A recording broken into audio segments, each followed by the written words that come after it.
What's going on? I know this is COVID-19 period, and I know it's not a very warmly welcoming situation of us musicians being on stage all the time, and sometimes practice becomes a problem because of the situation. So many intimidating things, but I want to thank you for always following me up and liking my teaching and liking my music. Thank you so much. I hope I'm helping somebody out there, and I always check up your comments. Now today I've come back to do an illustration over somebody who about two, I think there were 2 or 3, I don't recall well, but I got some messages, some guys saying that they wanted me to do one more video and re-explain about walking bass, and so they wanted me to little bit break some things down, and so I'm gonna break this down easily. Don't worry. Now, walking bass, I gave you the history, but things I will say here that there are 3 main things I'll explain here.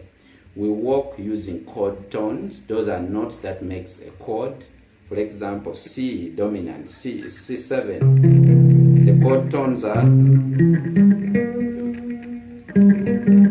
C, E, G, B flat.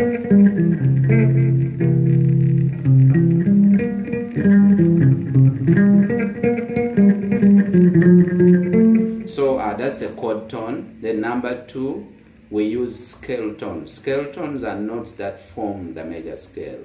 For example, C major.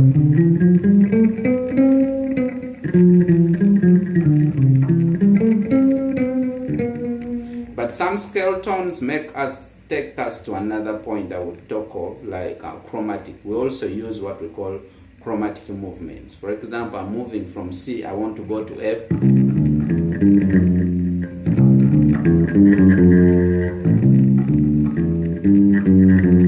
You know, G flat to F. But when you look at Do, Re, Mi, so Re is a scale tone, Mi is a chord tone, G is a chord tone, G flat is a chromatic note taking us to F. So that's the idea behind, you know, chord tones, chromatic notes, and also scale tones. Now, let me first take this traditionally to understand walking bass. According to my understanding is that walking bass, you assume you're moving from Kampala, the capital city of Uganda, and then you are moving to maybe Jinja or any other town around the suburb of Kampala, you know. So there's so many directions you can use. It's not one route. Walking bass, we use motion of movement, you know. We are trying to, I'm trying to make a shortcut going to F, you know. It's kind of vectors in mathematics. Those who studied mathematics, you know, vectors. Mr. Vector was trying to develop 3 towns. How easily can you move to the 3 towns? So the idea is, it's not really that exact, but the idea is like vectors. You want to go to F. Where can you pass? In a smooth way, not in a rough way. In a smooth way that sounds harmonically nice in the ears of somebody hearing, and yourself, you hear it's really nice. So that's what we try to mean here. Walking bass, moving to some place. Think of any other way of movement that you can do, you know. Now, some question that they asked me was that how do I use the ghost notes in my playing? Ghost notes is something you just have to practice. They will come naturally as you keep playing bass over and over, but also practice ghost notes. So I'm going to give you some exercise here, practicing ghost notes, like in the key of C. Taga, taga, taga, taga, taga, taga, taga, taga. So this is play, ghost note.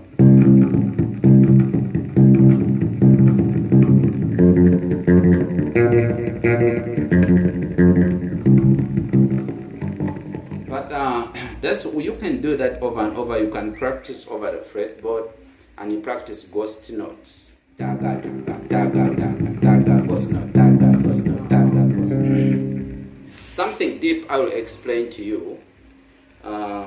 There's this book. For those of you who may be asking me so many questions, you see this book here. This is a walking bass technique by by Mike Richmond. If you don't know him, he's a very good book, double bass player who wrote a number of tough, cool stuff. I use actually this book. I have a number of books. This book is basically if you can sight read music. If you cannot sight read music, you cannot use it. You have to learn. And especially sight reading bass. You could sight read piano, but you might not sight read bass. This is a different instrument. But the whole thing is knowing rhythm. Every musician who is working professionally, you have to know how to read music. And so something I would say briefly about walking bass. One of the major cores that you have to learn walking bass, any good bassist would have learned at least walking bass, because it opens your mind about the use of the fretboard. And you know, when most of us, we like solos and what have you, so you really have that ability. Walking bass, you move all over the fretboard. It's a cool stuff, and I want to remind you, you must be a jazz player. If you're not a jazz musician, you have to learn jazz music, because it is the most influential genre where you find walking bass. If you don't learn jazz, you cannot. And you have to learn so many jazz tunes for you to do very nice walking bass. You need to learn a lot of jazz tunes. And if you can't read music, try to use your ear and listen. Try to attend to so many online lessons that can help you understand walking bass. And different teachers have different explanations and approaches via walking bass. So in this book, you'll find things, so many techniques, like the skips. You also find something like ghost skips. You'll find something like a pull-off skips. You'll find something like slide skips, and maybe syncopated rhythms. Like, it has so many techniques.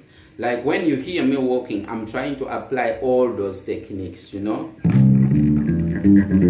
So this one is called a skip. A skip means a dotted 8th note followed by a 16th note. You know? But it should really sound like you're skipping, you're going to something, you know? It should be emotional, you can hear that.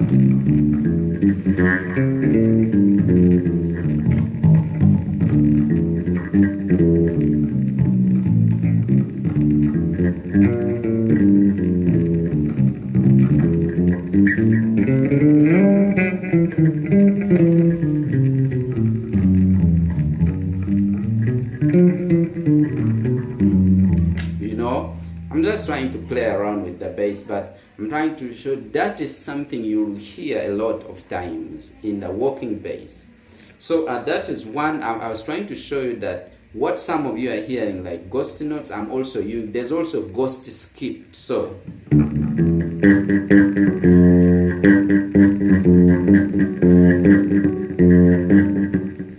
skip, ghost, ghost, skip. Then this is skip. Yeah, so that's briefly what I can tell you about walking bass.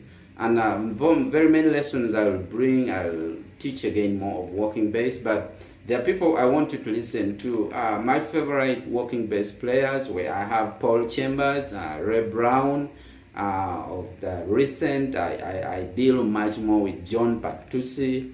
Those are really great double bassists and electric bass players. Like John Pattucci is an all-round double bassist and electric bassist. So I learned a lot from him. So that's why I tell you too that you need to listen to a lot of people out there. You need to listen to very nice walking bass players like the ones I've mentioned for you. Of course, there are many, but for me, those three are really my stars, and I listen a lot to them. I try to notate a lot of things they do, and so that's the only way you can do. And then the thing I told you, if you want to play walking bass, you need to go into the jazz world. That is no option, I tell you. Because even walking bass these days, I've developed that even in gospel, like one day I'll bring for you a lesson. And you see, gospel, we have also gospel chops, which are like walking bass, serious ones, and high tempo, very, very terrible. So if you're a gospel player, you need to learn walking bass. There are songs that need walking bass. Otherwise, thank you so much for listening. God bless you. See you next time. Bye-bye.